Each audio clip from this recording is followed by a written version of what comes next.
Salut, moi c'est Lulu et bienvenue sur Récits de la peur. Ici on plonge dans les histoires les plus sombres et les plus troublantes du monde entier.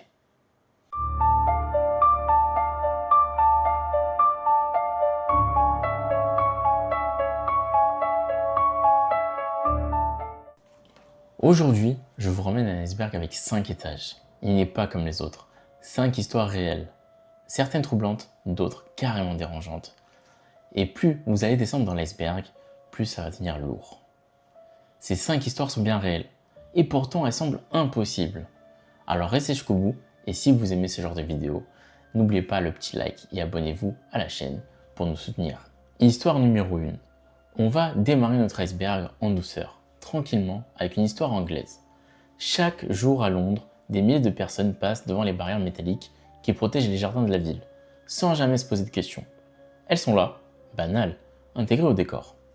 Et pourtant, leur origine est profondément liée à l'une des périodes les plus sombres de l'histoire. Si tu regardes bien leur structure, tu remarqueras quelque chose d'étrange. Ces barrières ne sont pas des barrières classiques. Quand tu regardes bien, elles ont des poignées intégrées. À l'origine, ce sont des brancards. Et oui, des brancards. Pendant la Seconde Guerre mondiale, le Royaume-Uni faisait face à des bombardements massifs. Pour faire face à l'urgence, des centaines de milliers de brancards en acier ont été produits. Solides, faciles à nettoyer, conçus pour transporter les blessés, jour et nuit, sans interruption. Après la guerre, le pays manquait cruellement de métal. Alors, au lieu de les jeter, ils ont été recyclés.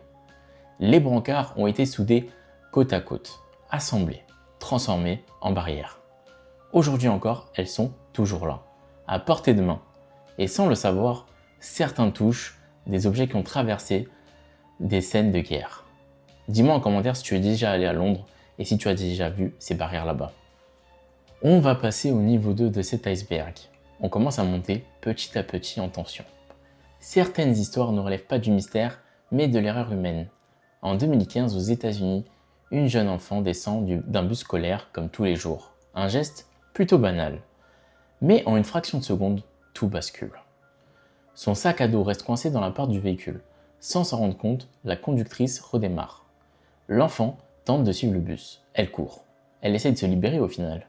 Mais elle chute et se retrouve entraînée sur plusieurs dizaines de mètres, sans que personne ne s'en aperçoive immédiatement. Et ce n'est qu'après l'intervention d'un autre conducteur que le véhicule s'arrête enfin. Les images de la caméra montrent toute la scène. Elles sont brutes, flippantes et terrorisantes, difficiles à regarder. L'enquête conclura à une erreur. D'après les consignes de sécurité, les chauffeurs de bus scolaires aux États-Unis sont obligés de vérifier que les enfants sont en sécurité sur le trottoir avant de démarrer le bus. Ici, c'est un simple manque de vérification. Mais les conséquences, elles ont été bien réelles. Parfois, il ne faut qu'une seconde pour que tout change. On est pile au milieu de l'iceberg. Troisième histoire, très choquante, vous allez voir. Là, je vais vous raconter ce qui est arrivé à Jacqueline Durand. En 2021, au Texas, Jacqueline a 21 ans et travaille comme dog sitter. Ce jour-là, elle se rend dans une maison à Coppell pour garder 2 chiens. Une mission simple a priori. Qu'elle a déjà fait à plusieurs reprises. Mais dès qu'elle ouvre la porte, tout dégénère. Les 2 chiens l'attaquent immédiatement. Elle se retrouve seule, sans possibilité de sortir. L'agression dure de longues minutes. Quand les secours arrivent enfin, son état était critique. Elle a subi des centaines de morsures. Son visage est gravement touché et elle doit être transportée en urgence à l'hôpital. Les médecins interviennent pendant plusieurs heures. Au total, 800 morsures. Nez, lèvres, joues, oreilles gravement endommagées. 7 heures de chirurgie d'urgence. 8 semaines d'hospitalisation. 17 opérations reconstructives. Et elle passera des semaines hospitalisée et subira de nombreuses opérations reconstructives. Mais malgré tout ça, Jacqueline survit. Aujourd'hui, elle partage son histoire. Non pas pour choquer, mais pour sensibiliser. Et montre qu'il est possible d'avancer, même après un événement aussi violent. Une histoire réelle qui rappelle une chose simple. Parfois, le danger ne vient pas de l'inconnu, mais de situations qui semblaient parfaitement normales. Dis-moi en commentaire si vous connaissez cette histoire. Bon, là on attaque le côté obscur, vraiment le côté bas et caché de l'iceberg. Attention les amis, ça va vous choquer. Certaines histoires sont difficiles à entendre, non pas à cause du mystère, mais à cause de ce qu'elle raconte réellement. Et c'est le cas de Robbie Middleton. Le 28 juin 1998 au Texas, Robbie fête ses 8 ans. C'est le jour de son anniversaire. Et pourtant, tout bascule. Un adolescent du voisinage l'emmène à l'écart, il l'attache à un arbre, puis déclenche un incendie. Ses blessures sont extrêmement graves. Une grande partie de son corps est touchée et contre toute attente, Robbie survit. Et ce n'est que le début. Les années qui suivent sont marquées par des traitements lourds, plus de 150 opérations, des douleurs constantes et une vie profondément bouleversée. Selon l'enquête, l'agression serait liée à un autre fait grave survenu auparavant et aurait été commise pour l'empêcher de parler. Malgré tout, Robbie continue de vivre avec des séquelles pendant des années.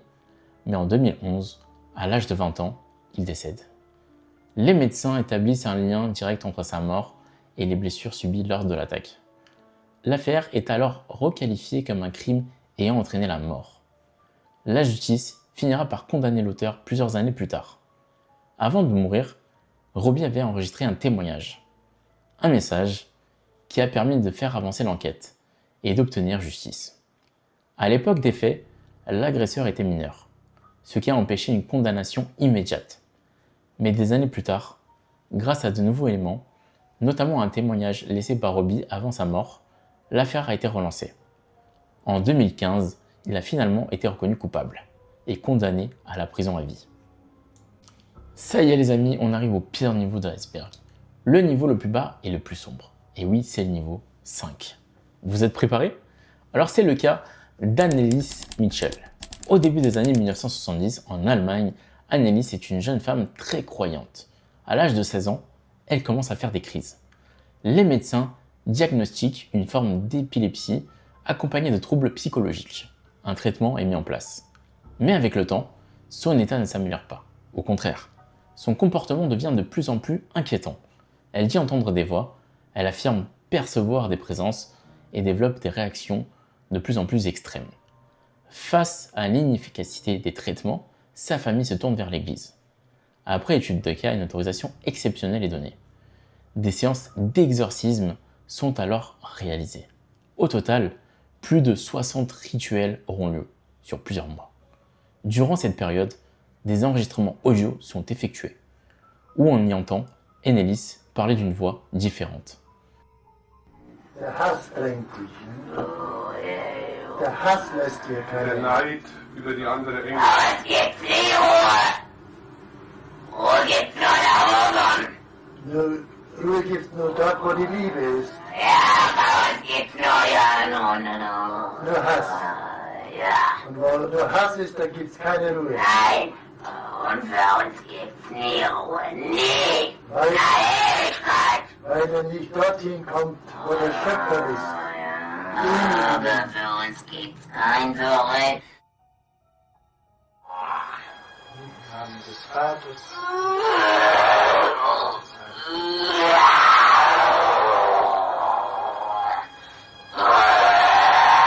Und jetzt bin ich verdammt.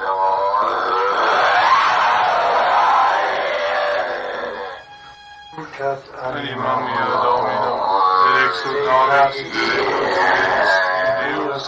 Mais en parallèle, son état physique se dégrade fortement. Elle s'alimente de moins en moins, elle s'affaiblit progressivement. En 1976, elle décède. Après sa mort, l'affaire choque profondément l'opinion publique. Un procès a lieu. Les parents, ainsi que les responsables religieux, sont condamnés pour ne pas avoir maintenu un suivi médical suffisant. Aujourd'hui encore, le cas divise. Pour certains, il s'agit d'une maladie grave, mal prise en charge. Pour d'autres, les enregistrements restent difficiles à expliquer. Une histoire réelle où chacun se fait sa propre conclusion. Et c'est peut-être ça le plus troublant. Et c'est la fin de cette vidéo les amis. Et plus on est descendu dans cet iceberg, plus on réalise une chose. Certaines histoires peuvent s'expliquer, d'autres beaucoup moins. Mais au final, la question reste la même. Est-ce que tout peut vraiment être expliqué ou certaines choses nous échappent encore? C'est la question du jour. Dis-moi en commentaire jusqu'où tu penses que cet iceberg peut aller. Bon les amis, n'oubliez pas de liker et de vous abonner et d'activer la petite cloche. C'était tout.